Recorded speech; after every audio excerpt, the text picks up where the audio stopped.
శ్రీపాదరాజం శరణం ప్రపద్యే. కార్తవీర్యాకృత దత్తస్తుతి. దేవాదిదేవ మహానుభావ, నువ్వు అనంతుడివి, స్వయం ప్రకాశుడివి. నీలో స్వప్నతుల్యమైన ఈ జగత్తు మాయ వల్ల వాస్తవంగా కనిపిస్తుంది. ఈ సృష్టి అంతా నీకు మనసా కల్పితం. ఒకటే చైతన్యం మాయా గుణం కారణంగా అనేక రూపాలతో భాసిస్తుంది. లేనిది ఉన్నట్టుగా అది అలా కనిపించడానికి ఆధారమైన నీకు ఇదే శిరసు వంచి నమస్కరిస్తున్నాను. పరమాత్ముడైన నీకు జగత్, స్వప్న, సుషుష్యాది అవస్థలన్నీ మాయా కల్పితాలు. ఇది తెలుసుకున్న జ్ఞానులు గురూపదేశం అనే రెండంచుల జ్ఞాన ఖడ్గంతో హృదయంలోని అహంకార గ్రంథిని ఛేదించుకుని అఖిల గురుడైన నిన్ను శరణు శరణు దత్త దిగంబర శరణు శరణు అంటున్నారు. ఓ విశ్వేశ, శరణన్న వారి భవరోగ దుఃఖాలను తొలగించి జ్ఞానకాంతుల్ని వెలిగించి ముక్తుల్ని చేసే గురుత్తముడవి నీవే. త్రిగుణమాయాని మాయకుడవు గోవింద, అచ్యుత, హజ, పరేశ, నీకిదే నా కోటి కోటి నమస్కారములు. నీవు నిత్యముక్తుడవు, పరిశుద్ధుడవు, విబుద్ధుడవు, ఈశుడవు, సర్వదేవ రక్షకుడవు, అనన్య సిద్ధుడవు. అటువంటి నిన్ను దేహేంద్రియాది స్వరూపుణ్ణి నేను ఇదే శరణు కోరుతున్నాను. ఓ సచిదానంద, పురాణ పురుష, నారాయణ, జగత్కారణ కారక, పురుషోత్తమ, ఈ సంసార బిలంలో పడ్డాను నేను. ఇక్కడ ఏదో గొప్ప సుఖం ఉంది, అనుభవిద్దామని సంబరపడుతూ వచ్చి పడ్డాను. కాలం నన్ను కాటివేసింది, ఇప్పుడు అలమటిస్తున్నాను. ఓ దయాలు, నిర్వాణుభవ మహానందాన్ని అందించే నీ ఈ బోధామృత వాగ్బిందువుల్ని నా మీద చల్లి నా ఆర్తిని, దుఃఖాన్ని తొలగించు. మాయామయుడవై ఈ విశ్వాన్ని సృష్టిస్తావు, పోషిస్తావు, లయిస్తావు. అంతా నీ ఇచ్ఛాశక్తితోనే జరుగుతుంది. దాన్ని బ్రహ్మాదులు కూడా తెలుసుకోలేరు. అంటే మానవ మాతృలం మేము ఎలా తెలుసుకోగలం? భావం పరంపర యాత్రలో చిక్కుకొని జనన మరణాల కోరల్లో నలిగిపోతూ తాపత్రయాలతో మాడిపోతూ పరితపిస్తున్న నాకు స్వామి, నీ పాద పద్మాలే దిక్కు. నీ వాక్యే నాకు ఉపశమనం, మరొకటి దిక్కు లేదు. ఓ విశ్వరూప, మహామునులకు కూడా అందని భక్తి యోగాన్ని, వైరాగ్యాన్ని, విశుద్ధ విమల విజ్ఞానాన్ని నాకు ప్రసాదించు. అఖిల దుఃఖాలకు మూల బీజం అహంకారం, మమకారం, వీటిని తొలగించు. ఓ వైకుంఠధామ, నీవు దత్తాత్రేయుడుగా అవతారం ధరించింది యోగ ప్రచారానికి, జ్ఞాన ప్రసారానికి అంటారే. మరి నువ్వే కరుణించకపోతే ఇక నాబోటి వారికి దిక్కెవరు తండ్రి? అన్ని అనర్థాలకు విలయం ఈ శరీరం. ఇందులో పడి కొట్టుమిట్టాడుతున్న జీవుణ్ణి ఉద్ధరించటం కోసం నువ్వు ఎన్నో అవతారాలు ఎత్తుతున్నావంట. సత్వగుణంతో దేవతల్ని, రజోగుణంతో పాలకుల్ని, తమో గుణంతో భూతాదుల్ని కల్పించి గుణాలన్నింటినీ నువ్వే నియంతగా నిలబడి తర్వాత నువ్వే అతీతంగా నిలుస్తావట. ఆదిపురుష జగదీశ నిన్ను తెలుసుకోవడం నాబోటి మందబుద్ధులకు సాధ్యమా? సకామంగా నిన్ను సేవిస్తే అష్టైశ్వర్యాలు ఇస్తావట. నిష్కామంగా నీ పాదుకలు నిత్యం పూజిస్తే చాలు అనశ్వరమైన బ్రహ్మపదాన్ని అనుగ్రహిస్తావట. పరాత్పర నిజంగా నేను మందబుద్ధిని. రాజభోగాలలో తలవరకు మునిగాను. అవి నశ్వరాలని దుఃఖహేతువులని గ్రహించలేకపోయాను. ఇన్నటికీ ఇప్పటికీ కళ్ళు తెరిచాను. నాకు ఈ రాజభోజాలు వద్దు, భోగాలు వద్దు. నీ పాదరేణువును అనుగ్రహించు. సిద్ధులైన వారు ఈ జగత్తు మిథ్య అంటారు. మనోభ్రమ వల్ల సత్యంలాగా కనపడుతుంది అంటారు. నిజంగా ఇదంతా వట్టి మిథ్యే.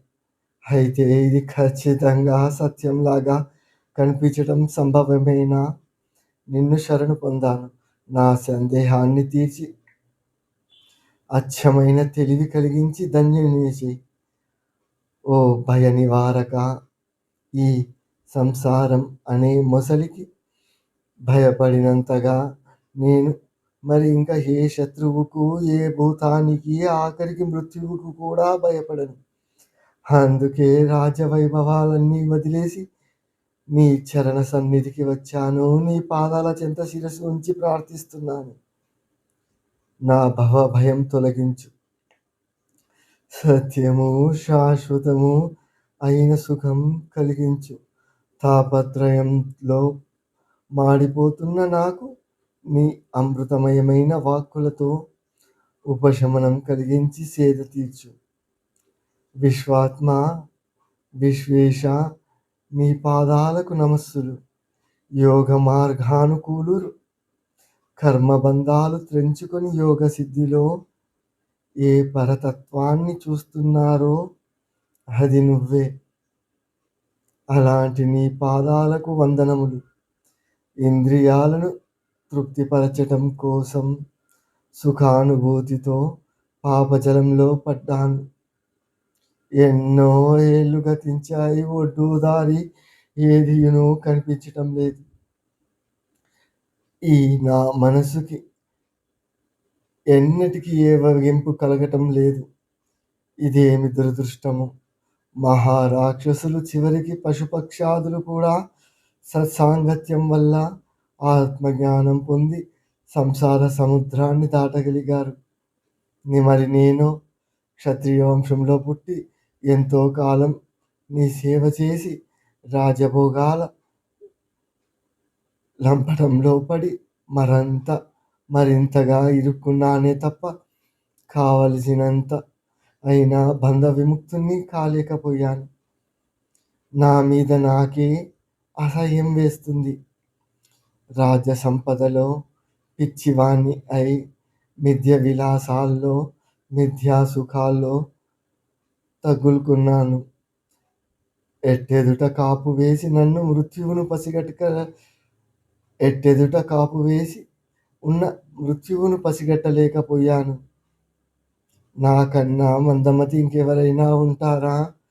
ఓ స్వామి, నీవే జాలిపడి కరుణించాలి. నీ అనుగ్రహాన్ని నా మీద పూర్తిగా ప్రసరింపజేయాలి. అది ఒక్కటి తప్ప నేను ఇంకేమీ కోరను. నాకు శాంతిని ప్రసాదించే మార్గం ఇది ఒక్కటే. సకల సృష్టికి నువ్వు సార్వభౌముణ్ణి చేస్తానన్నా, ఇంద్ర పదవి కట్టబెడతానన్నా, చివరకు పరమేష్ఠిని చేస్తానన్నా నాకు వద్దు. వాటిలో సుఖం లేదని తెలిసిపోయింది. ఓ ఆర్తిహర, జగదీశ్వర, నీ ఉపదేశమనే కొడవలితో నాలోని అహంకార గ్రంథిని మొదలంట వరకు నరుకు.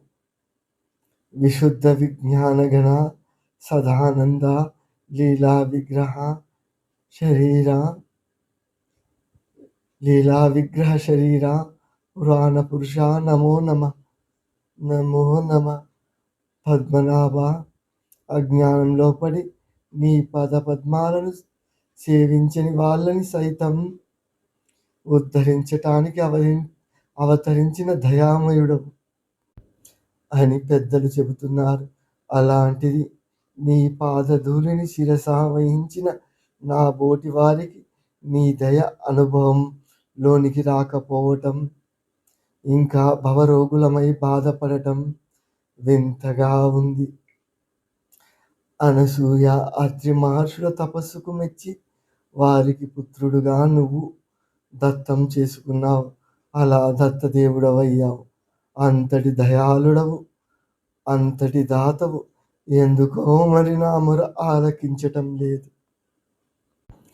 నిర్గుణ పరబ్రహ్మవైన నిన్ను చెప్పేటప్పుడు కన్నులుండవు అయినా చూస్తుంది, చెవులుండవు అయినా వింటుంది అని వేదాంతులు చెబుతూ ఉంటారు. ఇప్పుడేమో లీలా స్వీకృత శరీరుడవై దత్తాత్రేయుడుగా మా ముందు నిలిచావు. చూసే కళ్ళు, వినే చెవులు, మాట్లాడే నోరు అన్నీను ఉన్నాయి. మరి మనసును కరుణించు అంటే ఎలా దత్తస్వామి? నీ పాదపద్మాలు వలచి వచ్చిన తుమ్మెదను నేను. వీటిని విడిచి వెళ్ళలేను. నీ కన్నులతో ఒక్కసారి చూసి నా హృదయానికి ఆనందాన్ని కలిగించు. ఓ దయాంబురాశి, నీవు తప్ప వేరు దిక్కులేదు. అనన్య శరణ్యుణ్ణి. నీ పాదసేవ తప్ప నాకు వేరే విధి కర్తవ్యము లేదు. ఈ భవసాగరం నుండి కడతేర్చు. నామరూపరహితుడవైన నువ్వు అవతారాలు ధరించేది ఇందుకేనట గదా. నన్ను ఉద్ధరించు. పుండరీకాక్ష నమస్తే, పురుషోత్తమ నమస్తే, విశ్వవంద్య పదాబ్జన నమస్తే, యోగివర వాసుదేవ సూక్ష్మరూప సర్వాధ్యక్ష నమస్తే నమస్తే నమస్తే. ఈ పాప సముద్రం నుండి కాపాడు.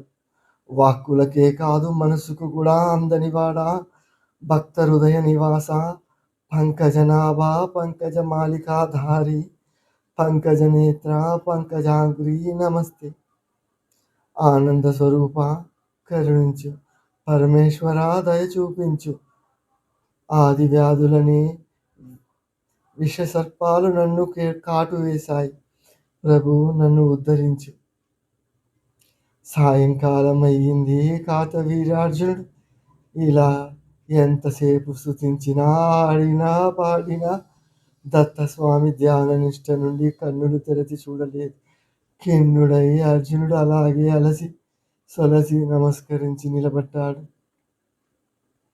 వేదధర్ముడు చెబుతుంటే శ్రద్ధగా వింటున్న దీపకుడికి సహజంగానే మరో సందేహం వచ్చి పడింది. తనకిష్టుడైన కార్తవీర్యార్జునుడు అంతగా స్తుతిస్తే దత్తస్వామి ఎందుకు కన్నులు తెరవలేదు? అసలు తెరిచాడా లేదా? ఎప్పుడు తెరిచాడు? ఏమి అన్నాడు? ఇవన్నీ మనసులోనే కుతూహలం రేకెత్తించాయి. అనంతరం కథను త్వరగా చెప్పమని అభ్యర్థించాడు. వేదధర్ముడు ఇలా చెబుతున్నాడు. నాయనా దీపక విను. కార్తవీర్యార్జునుడు అలా స్తుతించి స్వామి ఎదుట తల వంచుకుని అంజలి ఘటించి నిలబడ్డాడు. రాత్రి గడుస్తుంది. మరొక జాములో తెల్లవారుతుంది. అనగా దివ్య విమానముల నుండి సిద్ధ పురుషులు అన్ని దిక్కుల నుండి అక్కడకు వచ్చి నేల మీద దిగి దత్తస్వామికి సాష్టాంగ నమస్కారములు ఆచరించి స్తోత్రాలు మౌనంగా జపించి దగ్గరలో మౌనంగా నిలబడి ఉన్న కార్తవీర్యార్జునుడిని ఓరకంట చూసి తిరిగి స్వామికి పదే పదే నమస్కరిస్తూ తమ తమ దివ్య విమానాలు ఎక్కి తేజస్సుతో దశ దిశలా ప్రకాశింపజేస్తూ వెళ్ళిపోయారు. ఆ వెంటనే 10 దిక్కుల నుండి యోగీశ్వరులు వచ్చారు. సహ్యాద్రి గుహలోనే ఉంటున్న మరికొందరు యోగులు జత కలిసి అందరూ స్వామి పాదాలకు సాగిలపడ్డారు. చేతులు చాచి నమస్కరించారు. దేవా, మహాదేవా, యోగ విద్యా గురు, ఆధ్యాత్మ దర్శన, అత్రివంశ ప్రకాశక, జయం జయం అని స్తుతిస్తూ తిరిగి తిరిగి నమస్కరిస్తూ అందరూ వచ్చినట్లే ఆకాశ మార్గంలో తిరిగి వెళ్ళిపోయారు. ఆ వెంటనే సహ్యాద్రి ప్రాంతంలో ఆశ్రమంలో నివాసం ఉంటున్న వానప్రస్థులు, సన్యాసులు, వేదశాస్త్ర పారంగతులైన బ్రాహ్మణులు ఎవరికి వారు వచ్చి దత్తాత్రేయుడికి సాష్టాంగ దండ ప్రమాణాలు ఆచరించి వేద మంత్రాలతో శ్లోకాలతో స్తుతించి వెళ్ళిపోయారు. తూర్పు దిక్కున ఎరుపు రేఖలు కనిపించాయి. కాసేపటికి అవి తెల్లదనం సంతరించుకున్నాయి. అప్పుడు అప్పుడు దత్తాత్రేయుడు ధ్యాననిష్టను క్రమక్రమంగా సడలించాడు. మెల్లగా కళ్ళు తెరిచాడు. పద్మాసనం నుండి లేచాడు. నైరుతి దిక్కుగా నడిచాడు. శాంతతపుడు అనే శిష్యుడు అందించిన మట్టితో నీళ్లతో కాలకృత్యాలు తీర్చుకున్నాడు. తిరిగి వచ్చాడు. సత్యవాకు అనే ముని అందించిన గోమయి, మృత్, కుశ, భస్మవల్కలాలను తీసుకొని వెంటరాగా దత్తస్వామి అక్కడికి చేరువలోనే నదీ తీరానికి వెళ్ళి వినయపూర్వకంగా స్నానం చేశాడు. దేవ, పితృ, ఋషి తర్పణాలు వదిలిపెట్టాడు. ఉదయిస్తున్న సూర్య భగవానుణ్ణి విధి విధానంలో ఉపాసించాడు. అహ్నికాలు నిర్వర్తించాడు. అంతా అయ్యేసరికి మధ్యాహ్నం అయ్యింది. కోల్హాపుర లక్ష్మీదేవి వద్దకు వెళ్ళి భిక్ష స్వీకరించి క్షణకాలంలో మళ్ళీ సహ్యాద్రి పర్వత ఆశ్రమానికి చేరుకున్నాడు. పర్ణశాల ముందు ఎప్పటిలాగే గున్నమావి చెట్టు నీడలో మట్టి తిన్నెపై కూర్చున్నాడు. చుట్టుప్రక్కల ఆశ్రమాల నుండి మునులు, యోగులు, వివిధ ఆశ్రమాల వారు వచ్చి దత్తస్వామికి నమస్కరించి తిన్నె చుట్టూ అర్ధచంద్ర వలయాకారంలో కూర్చున్నారు. నోరు విప్పి ఏది పలికితే అది విని తరిద్దామని ఆశగా ఎదురు చూస్తూ ఉన్నారు. అల్లంత దూరాన కార్తవీర్యార్జునుడు నిలబడి ఉన్నాడు. శిరస్సుపై 2 చేతులు ఉంచి అంజలి ఘటిస్తూ స్వామి వైపు చూస్తూనే ఉన్నాడు. అతడిని ఏదో భయం ఆవరించింది. చిన్నగా వణుకుతున్నాడు. ఇది గమనించిన శాంతనువుడు అనే శిష్యుడు దత్తస్వామికి నివేదించాడు. దత్తస్వామి కార్తవీర్యార్జుని వైపు అతి ప్రసన్నంగా దృష్టి సారించి చిరునవ్వులు చిందిస్తూ, నాయనా కార్తవీరా, ఎందుకు భయం? ఎందుకు ఆ వణుకు? ఎందుకు దుఃఖం? ఇలా రా, దగ్గరగా కూర్చో. నీ దుఃఖము, నీ భయము, ఖిన్నత అన్నియును తొలగిపోతాయి. నీవు కోరుకుంటున్న చిత్తశాంతి లభిస్తుంది. రా, ఇలా రా అని ఆప్యాయంగా పిలిచాడు. అప్పుడు కార్తవీర్యుడికి ధైర్యం వచ్చింది. అప్రయత్నంగా కన్నులు వరదలు కట్టాయి. తల్లి పిలుస్తుంటే ఒడిలోకి పరుగు తీస్తున్న పసిపిల్లవాడిలాగా దగ్గరకు చేరి దత్తస్వామి వద్దకు సాష్టాంగపడి దగ్గరగా మౌనంగా కూర్చున్నాడు. దత్తస్వామి అతడిని ఆర్తిని, ఆవేదనను గుర్తించాడు. నాయనా, భయపడకు, దిగులు చెందకు. నీకేమి కావాలో అడుగు, చెబుతాను. నీ అజ్ఞానం తొలగిస్తాను. నీ దుఃఖం పోగొడతాను. నీవు నాకు పరమ భక్తుడివి. అనన్య సేవలు చేసిన వాడివి. నాకు ఆప్తుడవు. నువ్వు కోరితే చెప్పరానిదంటూ ఏదీనూ లేదు. ఏది అడగదలుచుకున్నావో అడుగు, సమాధానం చెబుతాను. సంశయాలు తీరుస్తాను. గురువు అంటేనే ఇది కదా, సందేహింపక అడుగు. అని దత్తస్వామి ఇలా ప్రేమగా చనువిచ్చి ప్రోత్సహించేసరికి కార్తవీర్యార్జునుడు తేరుకొని ఇలా అడిగాడు. జయ గురుదేవ దత్త.